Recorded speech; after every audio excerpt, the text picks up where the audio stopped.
राधे कृष्ण आप सभी को।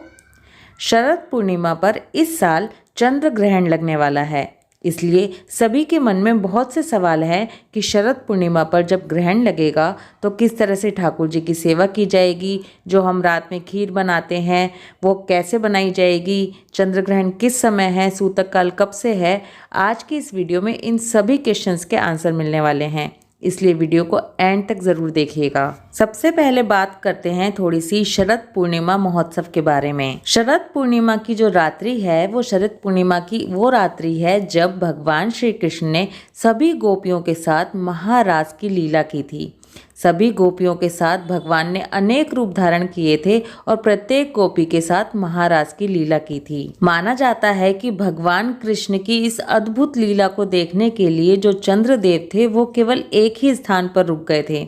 और ये जो महारास की रात्रि थी ये एक दिन की रात्रि नहीं थी, ये लगभग 6 महीने तक चलने वाली रात्रि के समान रात्रि थी। इस साल शरद पूर्णिमा 28 अक्टूबर दिन शनिवार की है। शरद पूर्णिमा का दिन ही केवल एक ऐसा दिन होता है जब हमारे ठाकुर जी बांके बिहारी जी केवल साल में एक ही बार वंशी धारण करते हैं। आप जब बांके बिहारी जी के दर्शन करते हैं तो आप देखते होंगे कि उनके हाथ में बांसुरी नहीं होती, लेकिन शरद पूर्णिमा वाले दिन ठाकुर जी बांसुरी धारण करते हैं, अपने होठों से भी लगाते हैं। थोड़ा सा मैं आपको दर्शन कराती हूँ कि शरद पूर्णिमा वाले दिन हमारे बांके बिहारी का श्रृंगार कैसा होता है।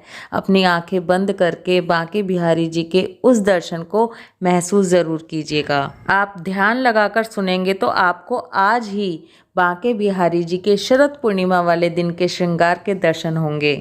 मोर मुकुट कटिका चिनी कर मुरली उर्माल, यही बानिक मोरे मन बसो सदा बिहारी लाल। बांके बिहारी जी पूरे साल में टिपारा भी धारण करते हैं, चंद्रिका भी धारण कर लेते हैं, सिरपेंच भी धारण करते हैं, लेकिन जो बांके बिहारी जी का महारास वाला मुकुट होता है वो केवल शरद पूर्णिमा वाले दिन ही धारण करते हैं। कमर में यानी कि कटी में काचनी धारण करते हैं, गले में बहुत ही सुंदर हार धारण करते हैं और अपने करों में यानी कि अपने हाथों में मुरली को धारण करते हैं। ऐसे हमारे बांके बिहारी जी हमको सुंदर श्वेत पोशाक में बहुत ही सुंदर दर्शन देते हैं। बांके बिहारी जी के शरद पूर्णिमा के दर्शन करके भक्तों का मन मोह हो जाता है। इस दिन बांके बिहारी जी को विशेष तौर पर खीर और चंद्रकला का भोग लगाया जाता है। लेकिन इसी के साथ इस साल शरद पूर्णिमा का ये त्योहार, ये आनंद थोड़ा सा फीका पड़ रहा है, क्योंकि इस बार शरद पूर्णिमा पर चंद्र ग्रहण लग रहा है।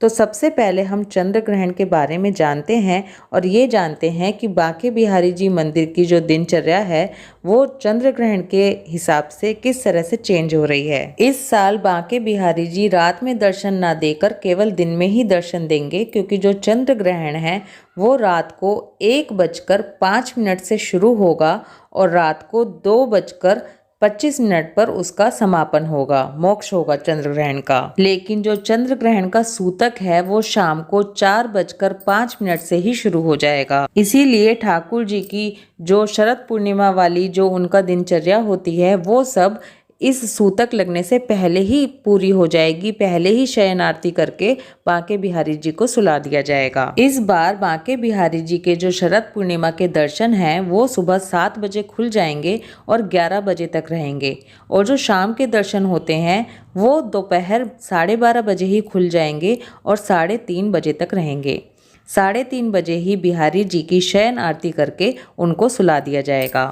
ये तो जानकारी हुई बांके बिहारी जी मंदिर की कि वहाँ पर किस तरह से शरद पूर्णिमा का आयोजन किया जा रहा है चंद्र ग्रहण के चलते।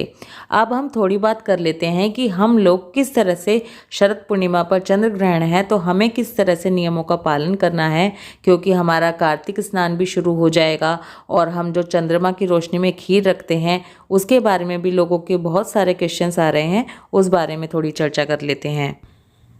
पूर्णिमा तिथि 28 तारीख को सुबह 4:17 पर शुरू हो जाएगी और ये पूर्णिमा तिथि 28 तारीख की आप लेट नाइट बोल सकते हैं या फिर 29 तारीख की मॉर्निंग बोल सकते हैं। 28 तारीख को देर रात 1:53 पर समाप्त हो जाएगी। इसलिए पूरी तरह से जो पूर्णिमा है वो 28 अक्टूबर की ही है। जो सत्यनारायण व्रत का पालन है, कार्तिक स्नान है, वो सब 28 अक्टूबर से ही शुरू होगा। 28 अक्टूबर को ही पूर्णिमा व्रत, सत्यनारायण व्रत रखा जाएगा। तो सबसे पहले आपको ये बता दूं, जो लोग पूर्णिमा व्रत करते हैं, सत्यनारायण व्रत करते हैं, वो लोग 28 तारीख को ही अपना व्रत करेंगे, लेकिन सूतक लगने से पहले ही अपने व्रत को खोल लेंगे। जो उनकी पूजा है, जो लोग दान करते हैं, पूजा करते हैं, अपना व्रत खोलना सब कुछ 4:05 से पहले ही कर लेंगे। सूतक काल में, ग्रहण के समय में किसी को भी कुछ भी खाना जो है वर्जित बताया गया है, लेकिन जिनका व्रत होता है उन्हें तो खास तौर से इस बात का ध्यान रखना है, इसलिए उन्हें 4:05 से पहले ही अपना व्रत खोल लेना है। वहीं पर कुछ जगह पर 29 अक्टूबर दिन रविवार को भी पूर्णिमा व्रत, सत्यनारायण व्रत का कुछ लोग पालन कर रहे हैं। तो ये पूरी तरह से आपके ऊपर है कि आपको किस दिन करना है। 28 तारीख को सूतक लगने की वजह से 4 बजे तक हमें अपनी पूजा के जो भी काम है वो सब कुछ 4 बजे से पहले समाप्त करके अपने ठाकुर जी को, अपने मंदिर के हमें कपाट बंद कर देने हैं और देव दर्शन बिल्कुल भी नहीं करना है। आपको ये भी बता दूं कि जो सूतक काल होता है उसमें तुलसा जी को भी जल वगैरह नहीं दिया जाता है और ना ही तुलसा जी को स्पर्श किया जाता है। शरद पूर्णिमा के दिन हम लोग जो ठाकुर जी को सफ़ेद पोशाक धारण कराते हैं, उनका श्रृंगार करते हैं, वो सब कुछ हम सुबह के समय ही कर देंगे।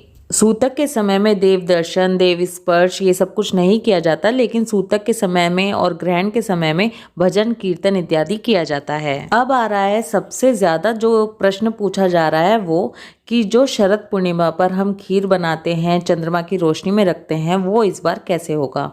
तो देखिए, उसके लिए जो ऑप्शंस बताए जा रहे हैं वही मैं आपको बता रही हूँ। या तो आप लोग जो 4 बजे सूतक लग रहा है उससे पहले ही खीर बना लें, खीर को ठाकुर जी को और भोलेनाथ को भोग लगा दें।